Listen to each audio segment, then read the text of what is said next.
খবর নিয়ে আপনাদের সামনে হাজির হয়েছি। আপনারা সবই জানেন এবং বুঝেন আমরা আমাদের জীবন দিয়ে চেষ্টা করেছি, কিন্তু দুঃখের বিষয় আজ ঢাকা, চট্টগ্রাম, খুলনা, রাজশাহী, রংপুরে আমার ভাই রক্তে রাজপথ চঞ্চিত হয়েছে। আজ বাংলার মানুষ মুক্তি চায়, বাংলার মানুষ বাঁচতে চায়, বাংলার মানুষ তার অধিকার চায়। কি অন্যায় করছিলাম? নির্বাচনের পরে বাংলাদেশের মানুষ সম্পূর্ণভাবে আমাকে আওয়ামী লীগকে ভোট দেন। আমাদের ন্যাশনাল অ্যাসেম্বলি বসবে, আমরা সেখানে শাসন সংশোধন করব এবং এই দেশকে আমরা গড়ে তুলব। এদেশের মানুষ অর্থনৈতিক, রাজনৈতিক, সাংস্কৃতিক মুক্তি পাবে। কিন্তু দুঃখের বিষয়, দুঃখের সঙ্গে বলতে হয় 23 বছরের পুরনো ইতিহাস বাংলার অত্যাচারের, বাংলার মানুষের রক্তের ইতিহাস, 23 বছরের ইতিহাস, আর্তনাদের ইতিহাস, বাংলার ইতিহাস, এদেশের মানুষের রক্ত দিয়ে রাজপথ রঞ্জিত করার ইতিহাস। 1952 সালে রক্ত দিয়েছি, 1954 সালে নির্বাচনে জয়লাভ করেও আমরা গদিতে বসতে পারি নাই। 1958 সালে আইয়ুব খান মাশাআল্লাহ করে 10 বছর পর্যন্ত আমাদের গোলাম করে রেখেছে। 1966 সালে 6 দফা আন্দোলন করে আমার ছেলেদের গুলি করে হত্যা করা হয়েছে। 1970 আন্দোলনে আইয়ুব খানের পতন হওয়ার পরে যখন ইয়াহিয়া খান সরকার নিলেন, তিনি বললেন দেশের শাসনতন্ত্র দেবেন, গণতন্ত্র দেবেন, আমরা মেনে নিলাম। তারপর অনেক ইতিহাস হয়ে গেল, নির্বাচন হলো। আমি প্রেসিডেন্ট ইয়াহিয়া খান সাহেবের সঙ্গে দেখা করেছি। আমি শুধু বাংলা নয়, পাকিস্তানের মেজরিটি পার্টির নেতা হিসাবে তাকে অনুরোধ করলাম 15 ফেব্রুয়ারি তারিখে আপনি জাতীয় পরিষদ অধিবেশন দেন। তিনি আমার কথা রাখলেন না, তিনি রাখলেন ভুট্টো সাহেবের কথা। তিনি বললেন প্রথম সপ্তাহের মাস হবে। আমরা বললাম ঠিক আছে, আমরা অ্যাসেম্বলিতে বসবো। আমি বললাম অ্যাসেম্বলির মধ্যে আলোচনা করব। এমনকি আমি পর্যন্ত বললাম যদি কেউ ন্যায্য কথা বলে, আমরা সংখ্যায় বেশ হলেও একজন যদি অসুখ হয় তার ন্যায্য কথা আমরা মেনে নেব। জনাব ভুট্টো সাহেব এখানে ছিলেন, আলোচনা করলেন, বলে গেলেন যে আলোচনার দরজা বন্ধ না, আরো আলোচনা হবে। তারপর নেতৃবৃন্দের সাথে আলাপ করলাম, আপনারা আসুন বসুন, আমরা আলাপ করে শাসনতন্ত্র তৈরি করি। তিনি বললেন পশ্চিম পাকিস্তানের মেম্বাররা যদি এখানে আসে তাহলে কষাই খাওয়াবে। যদি কেউ অ্যাসেম্বলিতে আসে তাহলে পেশোয়ার থেকে করাচি পর্যন্ত দোকান জোর করে বন্ধ করা হবে। আমি বললাম অ্যাসেম্বলি চলবে।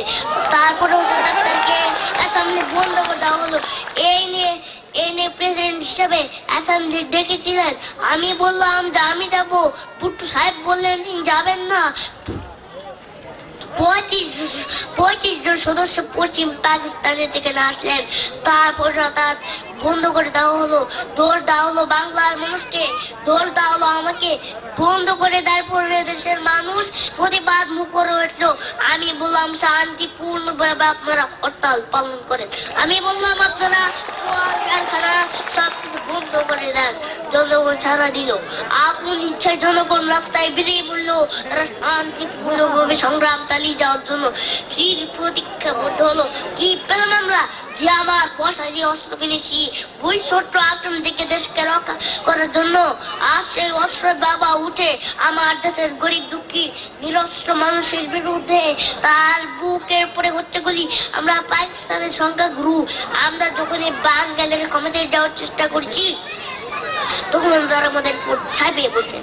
টেলিফোনে আমার সঙ্গে তার কথা হয়, তাকে আমি বলেছিলাম জেনারেল ইয়াহিয়া খান সাহেব, আপনি পাকিস্তানের প্রেসিডেন্ট, দেখে যান কিভাবে আমার গরিবের উপরে, আমার বাংলার মানুষের বুকের উপরে গুলি করা হয়েছে, কি করে আমার মায়ের কুল খালি করা হয়েছে, কি করে মানুষকে হত্যা করা হয়েছে। আপনি আসুন, দেখুন, বিচার করুন। তিনি বললেন আমি নাকি স্বীকার করছি যে 10ই তারিখে রাউন্ড টেবিল কনফারেন্স হবে। আমি তো আগে বলছি কিসের রাজনীতি, কার সাথে বলবো? যারা আমার মানুষের বুকের রক্ত নিচ্ছে তাদের সাথে। হঠাৎ আমার সঙ্গে পরামর্শ করে 5 ঘন্টা গোপনে বৈঠক করে যে বক্তৃতা তিনি করেছেন সমস্ত দোষ তিনি আমার পরি দিয়েছেন, বাংলার মানুষের পরি দিয়েছেন। ভাইরা আমার, 25 তারিখে সামনে কল করছেন, রক্তের দাগ শুকায় নাই। আমি 10 তারিখে বলে দিয়েছি ওই শহীদের রক্তের উপর দিয়ে পারা দিয়ে আর কিছুতে মুজিবুর রহমান যোগদান করতে পারে না। আর সামনে কল করছেন আবার দেওয়াই মানতে হবে প্রথম সামরিক আইন উজ্জ্ব করতে হবে, ক্ষমতা হস্তান্তর করতে হবে। তারপরে বিবেচনা করে দেখবো আমরা অ্যাসেম্বলিতে বসতে পারবো না। এর পূর্বে অ্যাসেম্বলিতে বসতে আমরা পারি না। আমি প্রধানমন্ত্রী তো চাই না, আমি দেশের মানুষের অধিকার চাই। আমি পরিষ্কার খুদে বলে দেবার চাই যে আজ থেকে এই বাংলাদেশের কোর্ট, শিক্ষাদারি, আদালত, ফৌজদারি, শিক্ষা প্রতিষ্ঠান অনির্দিষ্টকালের জন্য বন্ধ থাকবে। গরিবের যাতে কষ্ট না হয়, যাতে আমার মানুষ কষ্ট না করে, সেই জন্য অন্যান্য সিন্ধু আছে, এগুলো হরতাল কাল থেকে চলবে না। রিক্সা গাড়ি চলবে, ট্রেন চলবে, রম চলবে। শুধু সেক্রেটারিয়েট নামে সুপ্রিম কোর্ট, হাইকোর্ট, জজ কোর্ট, তিনি গভর্নেন্স দপ্তরগুলো কোনো কিছু চলবে না। 28 তারিখে কর্মচারীরা বেতন নিয়ে আসবেন। এরপরে যদি বেতন দেওয়া না হয়, আর যদি একটা গুলি চলে, আর যদি আমার লোকের পর হত্যা করা হয়, তোমাদের কাছে আমার অনুরোধ রইল প্রত্যেক ঘরে ঘরে দুর্গ করে তুলো। তোমাদের যা কিছু আছে তাই নিয়ে প্রস্তুত থাকো, শত্রুর মোকাবেলা করতে হবে। আমরা ভাতে মারবো, আমরা পানিতে মারবো, তোমরা আমার ভাই, তোমরা বের খেতে কেউ তোমাদের কিছু বলবে না। কিন্তু আর আমার বুকের উপর গুলি চালানোর চেষ্টা করো না। 7 কোটি মানুষকে দাবায় রাখতে পারবে না। আমরা যখন মরতে শিখেছি তখন কেউ আমাদের দাবাতে পারবে না, মনে রাখবা। রক্ত যখন দিয়েছি, রক্ত আরো দেবো। এদেশের মানুষকে মুক্ত করে ছাড়বো ইনশাল্লাহ। এবারের সংগ্রাম আমাদের মুক্তির সংগ্রাম, এবারের সংগ্রাম স্বাধীনতা সংগ্রাম। জয় বাংলা।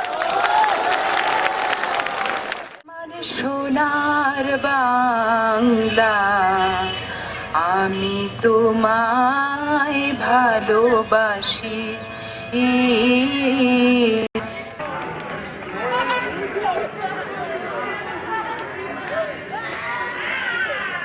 আমার আজ দুঃখ ভারাক্রান্ত মন নিয়ে আপনাদের সামনে হাজির হয়েছি। আপনারা সব জানেন এবং বুঝেন আমরা আমাদের জীবন দিয়ে চেষ্টা করেছি, কিন্তু দুঃখের বিষয় আজ ঢাকা, চট্টগ্রাম, খুলনা, রাজশাহী, রংপুরে আমার ভাইয়ের রক্তে রাজপথ হয়েছে। আজ বাংলার মানুষ মুক্তি চায়, বাংলার মানুষ বাঁচতে চায়, বাংলার মানুষ তার অধিকার চায়। কি অন্যায় করেছিলাম? নির্বাচনের পরে বাংলাদেশের মানুষ সম্পূর্ণভাবে আমাকে, আওয়ামী লীগকে ভোট দেন। আমাদের ন্যাশনাল অ্যাসেম্বলি বসবে, আমরা সেখানে শাসনতন্ত্র করব এবং এদেশকে আমরা গড়ে তুলবো। এদেশের মানুষ অর্থনৈতিক, রাজনৈতিক মুক্তি পাবে।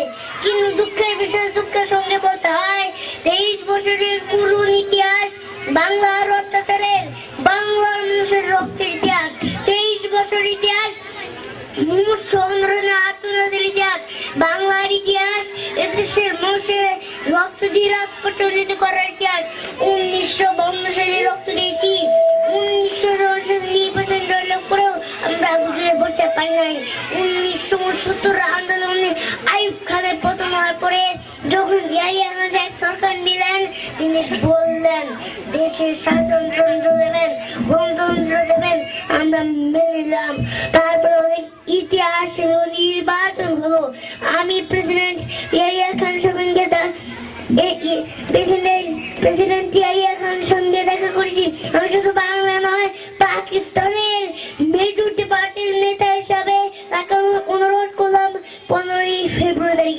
আপনি জাতীয় পতাকা অধিবেশন দেন, তিনি আমার কথা রাখলেন না। তিনি রাখলেন ভুট্টো সাহেবের কথা। ভুট্টো সাহেব বললেন প্রথম সপ্তাহের মাস হবে। আমরা বললাম ঠিক আছে, আমরা অ্যাসেম্বলিতে বসবো। টেলিফোন আমার শুনে তার কথা হয়। তাকে আমি বলছিলাম, জেনারেল ইয়াহিয়া খান সাহেব, আপনি পাকিস্তানের প্রেসিডেন্ট, দেখে যান কিভাবে আমার গরিবের উপর, আমার বাংলার মানুষের বুকের উপর গুলি করা হচ্ছে, কি করে আমার কুল খালি করা হয়েছে, কি করে মানুষকে হত্যা করা হয়েছে। আপনি আসুন, দেখুন, বিচার করুন।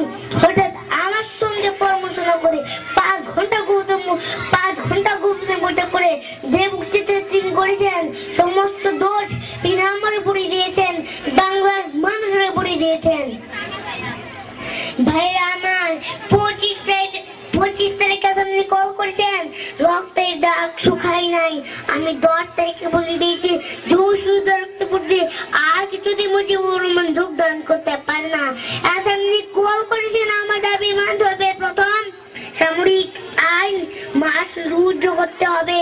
সমস্ত সামরিক বাহিনীর লোকদের ব্যারিকেড ফেরত নিতে হবে। যেভাবে হত্যা করা হয়েছে তা তদন্ত করতে হবে। আর জনগণের প্রতিনিধির কাছে ক্ষমতা হস্তান্তর করতে হবে। তারপরে বিবেচনা করে দেখবো আমরা অ্যাসেম্বলিতে বসতে পারবো কি পারবো না।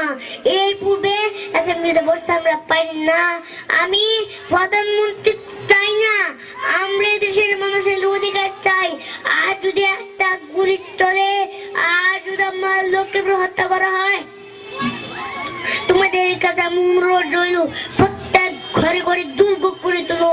তোমাদের যা কিছু আছে তাই নিয়ে প্রস্তুত থাকো। শত্রুর মোকাবেলা করতে হবে। আমরা ভাতে মারবো, আমরা পানিতে মারবো। তোমরা আমার ভাই, তোমরা কেউ তোমাদের কিছু বলবে না। কিন্তু আর আমার ভুল চালানোর চেষ্টা করো না। 7 কোটি মানুষকে দাবা রাখতে পারবে না। আমরা যখন মূর্তি শিখেছি তখন কেউ আমাদের দাবাতে পারবে না। মনে রাখবা, রক্ত যখন দিয়েছি, রক্ত আরো দেব, তবে দেশের মানুষকে মুক্ত করে ছাড়বো ইনশাল্লাহ। এবারের সংগ্রাম আমাদের মুক্তির সংগ্রাম, এবারের সংগ্রাম স্বাধীনতার সংগ্রাম। জয় বাংলা। ধন্যবাদ।